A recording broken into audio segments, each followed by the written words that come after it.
I adore this woman. Let me just get that on videotape right now. Right out of the box, let there be no confusion. And I genuinely mean that. What she and all of her allies have brought to this school has been really quite amazing. And I'll talk about that at greater length as we walk and talk through that. So, yeah, education's a big deal, and it's topic number 5 today, but in my mind it's topic number 1. But I have other things we need to cover first, so we'll kind of stay with the agenda and stick with everything. I'm thrilled to be here, first of all. I know many people in the room, so I feel very much at home with all of you. So let's have a good time. Let's enjoy our breakfast and start it with a great day today. Are you going to take over now? We could do Q&A. So let me give you number 1. I want to make sure that you walk away with something that you can kind of use in your activity today and bring up at lunch and along the way. And that is the year 2013. Before we wind down and we completely move to 2014, because we live in such a rapid world, I think it's time to take a step back and take a deep breath and focus on 2013 as it relates to 1913. I would offer to you that 1913 in Atlanta, Georgia was one of the most pivotal years really in the history of this city. Thank you, Curtis. I now have 3 microphones. I'm going to be kind of beaming by the time I get out of here with all this technology. 1913 in Atlanta. Does anyone know anything about 1913 in Atlanta? Tom, you were around then, weren't you? Sorry, Tom. I have to have someone in the room to work, and might as well be you. 1913 was a huge, huge year in Atlanta, okay? And many of you probably don't realize it because so many are from somewhere else and history is not that necessarily a part of your life. But we start with, that was the year that the Atlanta Rotary Club started, okay? And it's not just because it was a Rotary Club, but it came out of Ivan Allen Sr., who, you know, Ivan Allen Jr., or, you know, Ivan Allen Drive, the Allen family along the way. But the Rotary Club began in 1913, and it really was the beginning of economic development in Atlanta. He was the catalyst. The organization was started to bring the business community together. Railroad connection to the rest of the world really kicked off in 1913, so you begin there. The other kind of bookend to what happened in 1913 was the Atlanta Convention and Visitors Bureau started. So the hospitality industry and economic development all got generated fundamentally in 1913 along the way. Without those two, if you will, bookends, who knows, we may be Birmingham today if they wouldn't have done what they've done. Think about that for a little while while you're digesting your food. The American Cancer Society started in 1913. Okay, UPS, they had their first truck in 1913. I'll give you a few more. Grant Field at Georgia Tech opened in 1913. The Wren's Nest, 1913. And I'll just finish off with downtown, the Hurt and the Healy Building, all opened in 1913. So at least I know you're walking away with something where you can reference what happened in Atlanta 100 years ago, so use it to your advantage along the way. So now it's time for your test, okay? How many businesses are there in metropolitan Atlanta that have at least one employee? Who can give me that? And I'm talking about the greater metropolitan area, okay?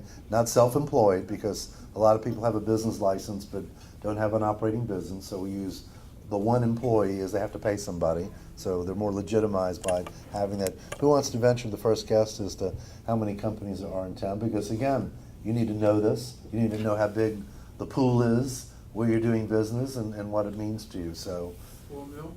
4 million companies. Another guess. 500,000. 500,000. Come on, we're among friends. I won't embarrass you. 1.2. Okay, you ready? It's 137,000 companies. Okay, with at least one employee. You have a lot of, again, self-employed, different group of people. And now question number 2 is, what's the average size of those companies? 6, 8. 9.8 employees. Okay, 98% of this market, which is not uncommon to other markets of our size and scope, 98% of this market is under 100 employees.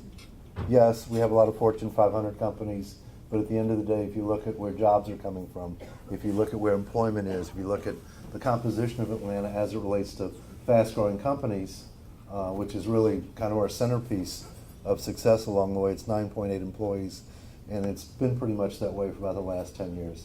Average age of the executive running those companies, I want to ask you, is 56 years old.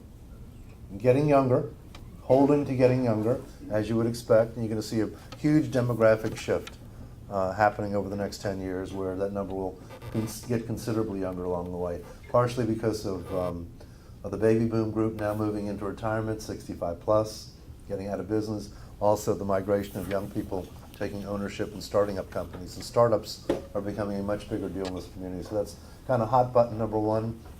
You're going to start to see a lot more startup companies. The attitude in the community towards startups has changed dramatically just in the last 2 years. Okay, up until 2 years ago, startups were not cool and not focused on, but you've got chambers of commerce that realize that's where it's coming from. If you look at development and growth, where innovation and technology come from, it's going to come from young companies, young people, a young marketplace, and Atlanta comparatively is a young marketplace. So we're kind of teed up for a lot of good things with regard to innovation and development as we become even more of kind of an emerging market compared to so many other markets around the city along the way. So that kind of gives you a flavor for what's happening in terms of market size and the market world. As far as the local economy is concerned, we're in pretty darn good shape, especially compared to many other markets around the country. You're not seeing banks failing anymore. You're seeing real estate coming back, whether it's residential or commercial. I mean, look at Cobb County. I mean, every square inch of East Cobb now is now kind of being gobbled up. You're looking at larger communities further out as Atlanta continues to expand, doing extremely well. Supply and demand with regard to commercial space in many of the more desirable areas around town are certainly not the same even compared to this time last year.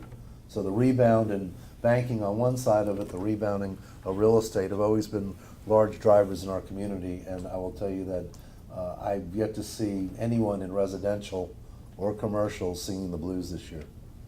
Okay, many are having outstanding years along the way. One of the bigger issues is the summer now winds down, and was even before the summer for residential with supply and demand. Will there be enough homes for all the people that want homes along the way? And there has been some squeaking in certain areas, and home prices are clearly going up, but there's nothing wrong with that either along the way. But we've seen, if you will, a lot of growth and a lot of development, and how much of it is in the mind as opposed to the statistics. I think attitude and altitude are very deeply connected in our community in terms of where we are versus where we were.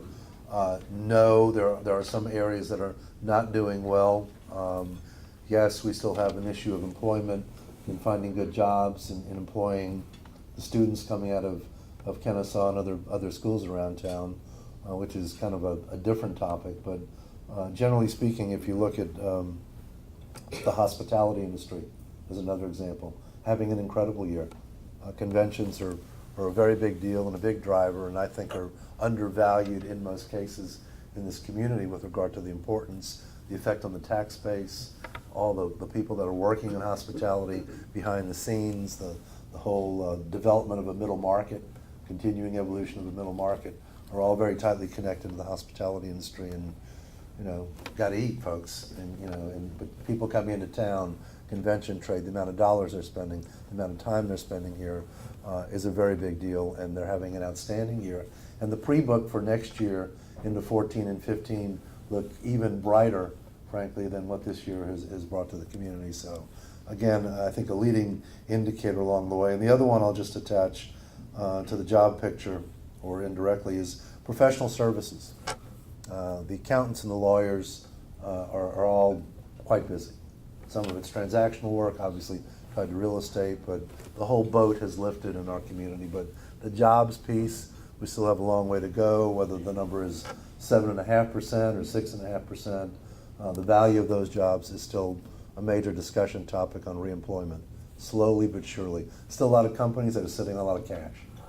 So it's not that companies are not doing well and not reemploying, but they're conservative with the attitude, and justifiably so. I mean, the economy continues to be skittish, and the impact of what happens around the world comes all the way down to East Cobb as far as its impact is concerned. And on any given day, who knows where things are headed. You know, the whole Syrian situation, its impact on the stock market, the issue of lending on a cross-connected basis, some of it is clearly out of our hands. But nonetheless, you know, this is a mighty fine place to live, work, and play compared to so many other places. And sometimes I get a little bit kind of wrangled with people complaining about traffic. Well, you know what? In every major market in this country at this time of day, they have problems too, okay? And if you can't get used to it, this is a big city. We're number 9 in the country now, moving toward number 8 in the country. It's not gonna change. It's not gonna go away. We're kind of a mini Los Angeles compared to many other places because it's geography, people ride in their cars. We're not gonna get out of these cars. The traffic is not gonna improve in your lifetime. Get a life, okay? Stop complaining, stop complaining. Either that or move to Asheville, okay? You have a choice, okay? But I'm frankly kind of sick and tired of being sick and tired about every conversation I have during the day. Someone wants to grab traffic by the neck and squeeze it like you're gonna do something about it, okay? Unless you wanna drive a MARTA bus, okay? Unless you wanna get on your bicycle and take your life in your own hands, okay? Walk, you know? So it is part of our reality, and you know, hey, I see it right there, okay? And people are complaining as we speak. I can feel their pain right now. But you will live a happier life if you give it up. Put it in the denial space in your brain, okay, and march on. Having said that, I do have great hope for MARTA, okay? Keith, who runs MARTA now, is terrific. And we've got someone who understands not just the problems and the politics and the lack of dollars and the current situation, but innovation is in his head, and transportation in terms of what's needed moving forward is a bigger conversation in the business community than I've seen any time that I've been doing this as far as public transportation is concerned. In days gone by, it's been, yikes, MARTA, not my problem, and it's been not my problem in Cobb County, not my problem in different parts of the city, but it is really the opportunity to improve some situations. And the reason the business community is paying more attention to it now than before is because of its impact of getting employees from point A to point B. So there's a direct correlation, more so now than ever, on bottom line with regard to getting employees to that workspace, and that's certainly not going to change along the way. So when you hear things like MARTA expansion, you hear things about recapitalizing MARTA, when you even hear him talk about things that have really not been a topic of conversation, be nice to other people on those MARTA trains, okay? That's a big move forward, folks, and understand that it is a critical issue as far as economic development is concerned moving forward. You know, when we compete with other cities, and we compete with other cities in a much different way than we did 10 years ago. There are many other choices. Have you been to Nashville lately, as an example? You know, Charlotte still has many good things going for them. Dallas is still a competitor along the way. So when you put it all together, understand that, you know, that's infrastructure issues that I think are critical issues moving forward. Things coming. Okay, we've got a lot to be thankful for, and things that are coming to town really over the next 2 to 3 years. Start with the Human and Civil Rights Museum. I think people are underestimating what that will do for this marketplace, not just in terms of tourism and conventions, but what we'll do globally as issues of human and civil rights are bigger issues today than they've ever been. This will be a central focus location for convening groups of people to really deal with social issues globally. You know, Atlanta is a global market. When you start to attach human rights and social issues to CNN as an example. So they come to town, they meet people from around the world, the media then takes it out to the world, and having CNN as a cross-connect to that in itself will be gigantic for this community and the statement that it makes along the way. I think that you're going to see a lot coming out of not just the ground, but a lot as far as conversation, and hopefully solving some of the world's ills with regards to issues of human and civil rights, certainly issues of human trafficking is a big conversation, and I think you're going to see Atlanta become kind of the catalyst for comment and conversation with regard to human rights. The College Football Hall of Fame, for all you college football fans, and I think we have plenty here, okay? And more to come, I do believe. Will be a draw, on many fronts, having a major awards ceremony every year here on an induction ceremony basis is also good business. Is again, an industry that I think gets undervalued is the importance of sports in this community. I know at Kennesaw it's well understood and is a very big deal, but as far as the general community is concerned, whether it's the Chick-fil-A Bowl, or whether it's the golf tournament in town, or whether it's the Braves in the playoffs, or all the above, it is gigantic as far as economic development. The statement that it makes domestically is huge along the way, and having another amenity, if you will, with the College Football Hall of Fame will be a big deal. Streetcar will be running the streets about this time next year. Nice new addition, gives us kind of a little bit of a New Orleans effect along the way. I'm not sure that people are going to really use it for the sake of getting from A to B, but it sure will be cool running around downtown, and we need more cool things running around downtown, and that will be one of them. The new stadium, anyone sick and tired of hearing and talking about the new stadium? Yeah. Well, the reality is they'll resolve this $30 million financial issue. The design is breathtaking if you haven't paid much attention to what this will look like. The skyline of Atlanta with all these things I'm talking about will transform, and it will bring more business beyond just Falcon fans to that stadium along the way, and it will start next year.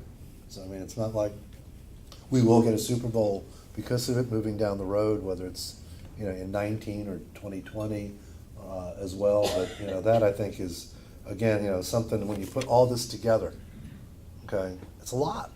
It's really a lot. The new one coming, I'm going to go ahead and give you, what the next big conversation is. Anyone want to guess what the next big conversation is going to be? Stadium being the current one. There's another one coming. Super Bowl is one that's going on now, but it's not going to be the next big conversation. We're going to get a Super Bowl. We're guaranteed a Super Bowl, especially after New York and the next one where it snows and a blizzard happens and they're playing outside. We've been beat up for years because of the Ice Bowl game that took place, so it's now their time to kind of deal with that one. But anyone have any sense, guess of what you think is going to be next? Another Olympic? No way in the world. That's not happening, at least not in our lifetime. Tokyo can deal with that situation along the way. How about a Super Bowl? It's coming. Deja vu all over again. Anyone going once? Okay, here you go. You heard it here first. The expansion of the airport. Okay, 6th runway. You're going to start to hear that drumbeat take off, literally and figuratively, over the next year. I think you'll hear from both the mayor and from Richard Anderson at Delta Airlines that continuing to have a vision and an expansion of growing that airport, which is still our biggest single economic generator, period, bar none. But expansion of that airport is going to be the next big discussion, and I don't think it's going to be all that controversial when you look at return on investment with regard to putting in another runway. But yes, there is land there to do it. Yes, that has been part of the blueprint. I don't know that there's any more land after runway 6 down in that area, but I think you'll see a big conversation happening with regard to an expanded airport situation. So let me touch on a few more topics, and then we'll open up for questions and let you get on with the rest of your day. One cool discussion that has had some conversation that frankly I hope gets more conversation as a hot button is the concept of a bullet train to Savannah. The mayor has discussed this in public. It's been in kind of limited conversation for the last couple of years, but you talk about transformational opportunities. Nothing would make me happier than to see that happen, because it, for the first time, makes Georgia and Atlanta one piece. The people in Savannah really have great feelings toward Atlanta, now more than ever, frankly, with the port expansion and the connection between the mayor and Savannah along the way. The head of transportation in Washington, who came from Charlotte, is a friend of our mayor's. So there's been a big public discussion about creating infrastructure and more transportation through different routes in the southeast. This is one of many different discussions. The Charlotte-Atlanta one is another one along the way. But I do believe that putting in a bullet train, whether it's Charlotte to Atlanta, whether it's Atlanta to Savannah, will make dramatic difference in this region. And frankly, I think that if it does happen, and if indeed the mayor is successful, then you see a pretty good probability that he could be the governor of Georgia because of it. I'm connecting a dot, my own personal opinion. But if you put that together, he brings Georgia together. If you look at what the mayor has done for the city, understanding that he will have another term, and then what happens after the governor is out of office, I think there's a suspicion, if you will, that one could indeed happen. And I think it would be wonderful. Publicly, I'll just tell you, I think we have one of the best mayors in the country. I think we have one of the best mayors we've seen, certainly in my lifetime, the way he's brought communities together, his attitude toward improvement. He's a true leader, and I underline that word leader in process. So if that does gain some true traction and does indeed happen along the way, a bullet train that takes you 2.5 hours to go to Savannah, and given the world of technology today, I could see business executives living in Savannah and just working their way back to Atlanta, on a Monday, going down on a Friday, and the whole world would certainly change. We would finally get the water, which is the piece that we've been missing. We've been looking for ocean for a long time, as you all know. So if you can't get it directly, you might as well do it by import-export along the way and make it virtual, if you will, in the process. But I think that's that's a legitimate possibility. Florida and Alabama might want some of that water, though. Yeah, they've been wanting that water, and that beat goes on. It's really interesting. I've been at the paper it's coming right up on 28 years, and the first headline in the first chronicle of the first week that I took this job was Water Wars. 28 years ago. So, how much longer that will go on, your guess is as good as mine, but, Supreme Court issues more than anything else, but, it's still a big issue, and it's going to be a big issue, and, who knows what the right answer really is. If I lived in Florida, I'd feel the same way. So it's a tough one, but it does flow through here, thank goodness. We're not at the other end of the receiving part of this, so they may get a cup, but we may get a gallon, but hey, supply and demand do line up along the way. The other topic that I think is continuing to get a lot of conversation, there are a lot of people that are confused about it. It has dramatic impact on everything from employment to where dollars go, and that's healthcare reform. And it's a bigger topic than I think we really realize with regard to local companies, whether it's transformational for UPS or Delta Airlines or some of the bigger companies on what they do with retired employees or how they pay for it, or what is a full-time versus a part-time employee, is a very, very big deal. And everyone is kind of still watching and waiting as to what's going to happen with regard to healthcare reform. So I think you're going to continue to hear a lot of conversation with regard to all that. Okay, we're on to number 7, education. Very sensitive subject for me because I am deeply involved in it. I'm very passionate about it, and I'm also in graduate school right now. Okay, I know I look tired, and I am. This international finance class is killing me. Okay, I've never used a scientific calculator before. Okay, they didn't have new math when I was young. It's not funny. Okay, not funny at all. Been through a lot of pain lately, but I keep reminding myself I have a day job. Okay, I have a day job. So this too shall pass, but nonetheless, I'm most concerned on both sides. One, on the receiving end, is business getting the employee of the future that they need? And I will tell you, I swear to God, okay, that some of the programs that are happening at Kennesaw are transformational compared to a lot of the programs that are not in some of the other schools in this community. And I'll use one example, I could use many.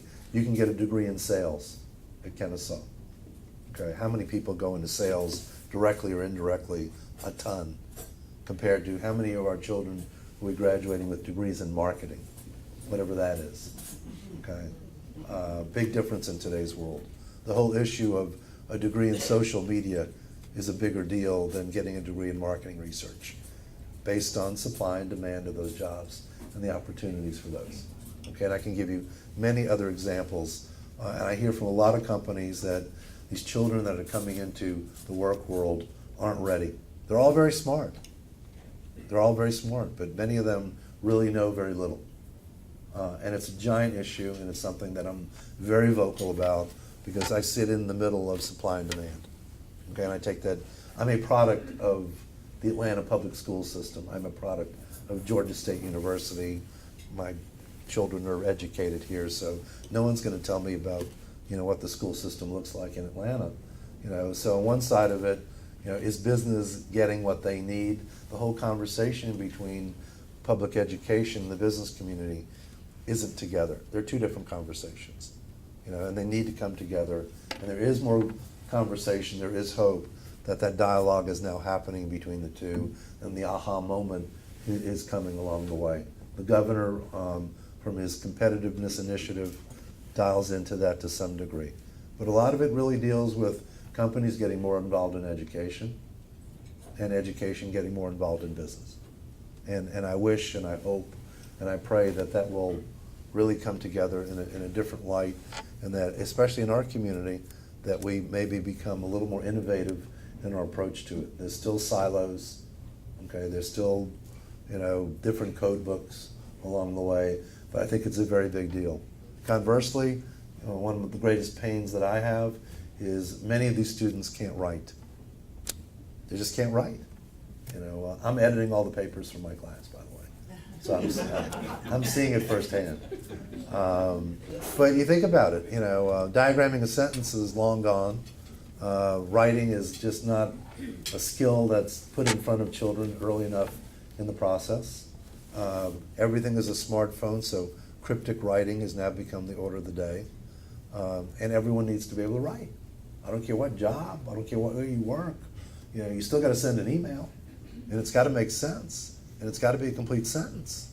And so, message, teach your children well. Teach your children well, because you can't put it on the school system, and I think too much is put on the system for they're responsible for it, when at the end of the day, it happens in the home. No different than me talking about the 40% dropout rate in Fulton County. That's been going on for decades along the way. This stuff has got to stop. So I know I'm speaking to a group that gets it, but there needs to be a larger group in this community that get it, and it's not all about running a business and bottom line, but it's about a workforce, and it's about resources, and it's about an attitudinal shift and a paradigm shift. That, we don't need to be, if it wasn't for Mississippi, where would we be? It's humor, but it's fact. There are other states that are making more progress than we are, and there's no excuse for it. And these people are dedicated, working their tails off, doing what they can do. But I think it's time for more mentors in these schools. I think it's time to grab all the fourth graders and start there. And I say that, because I believe that, but I also say that with great hope. If you look, for instance, at what's gone into the World Congress Center, if you haven't heard about Discovery Center and BizTown, let me enlighten you. There's a brand new facility that Junior Achievement has built, that's built into the back of the Georgia World Congress Center, that's literally a town with storefronts, the 36 storefronts. I'm deeply active with Junior Achievement, and we raised $6 million in 6 months to build the facility. Companies stepped up because they saw something physical, transformational, and that it is.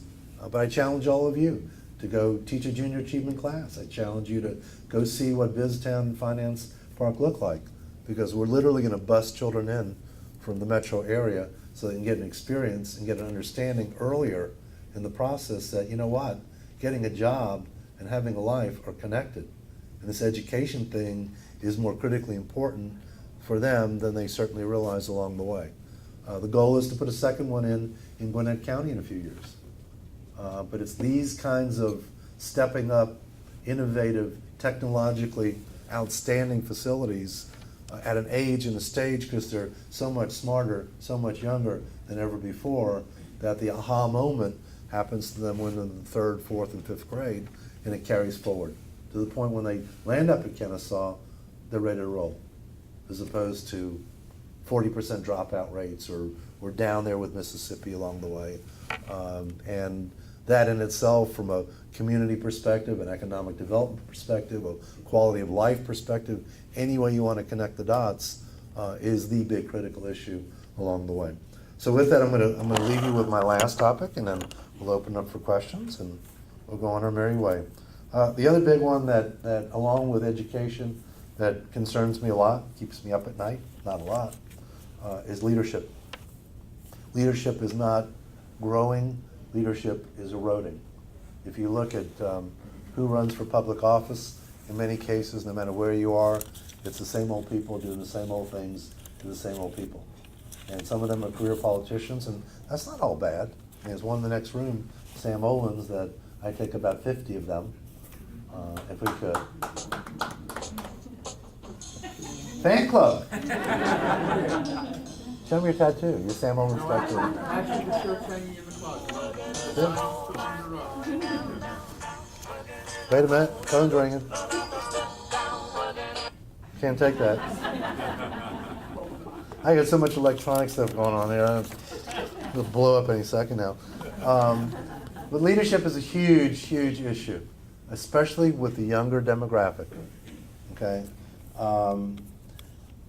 I teach sometimes, and the topic comes up, and young people ask me, why on earth would we want to get involved in leadership, community leadership?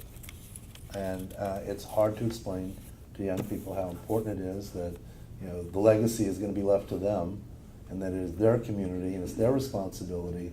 When they say, you know, you see in the media, you know, how politicians and people get beat up unmercifully, and you know, you see young people who have never taken a class in community service, or don't have parents that talk about involvement in the community.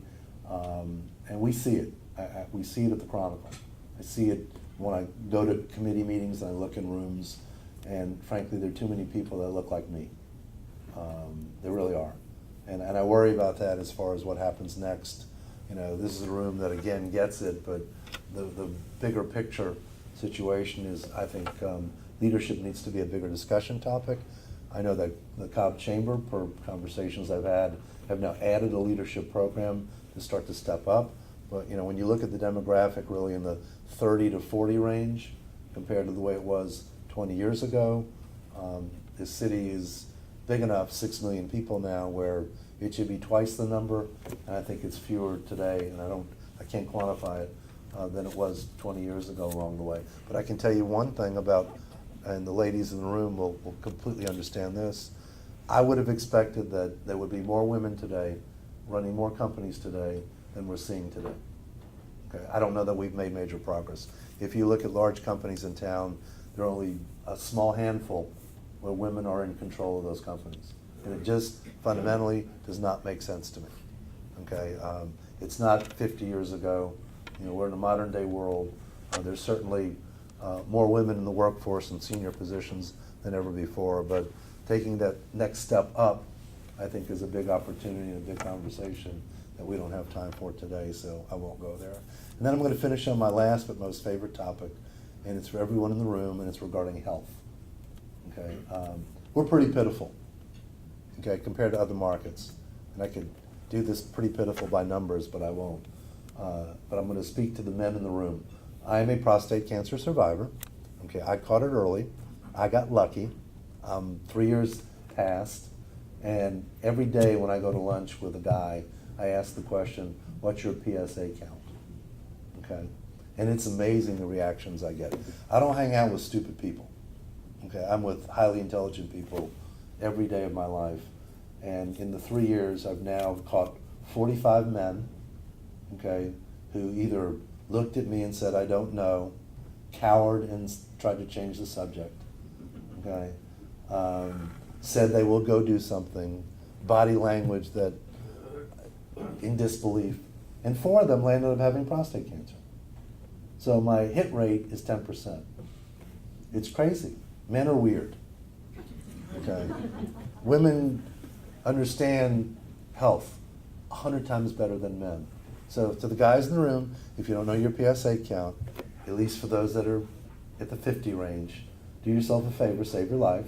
Ladies in the room, you're the catalyst for change.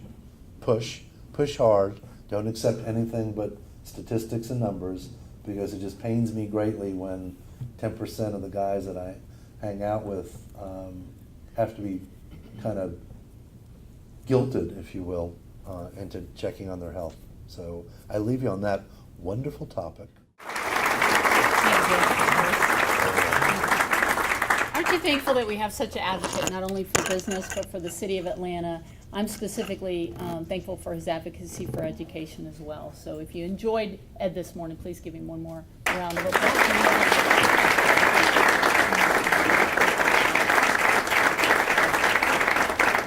Let me thank you again for coming.